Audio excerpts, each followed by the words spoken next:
Mga bro, kahit sa aerospace, parang may pasabog na nagaganap. Alam mo ba yung tinatawag na Black Hawks ng Philippine Air Force? Balitaan tayo. So, mukhang may inaabangan tayong flying arsenal, mga bro. Ang ating mahal na Philippine Air Force ay nag-order ng 32 Black Hawks mula sa PZL Milat.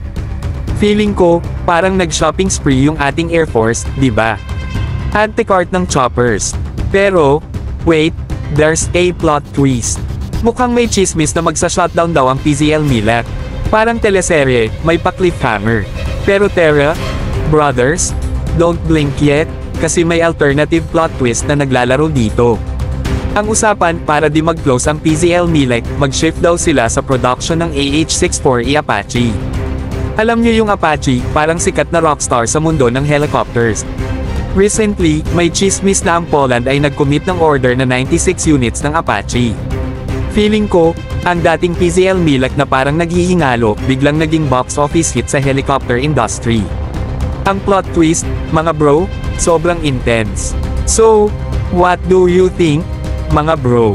Parang pang-action movie yung kwento ng aerospace natin ah. Share nyo sa atin kung ano ang reaction nyo sa balitang ito.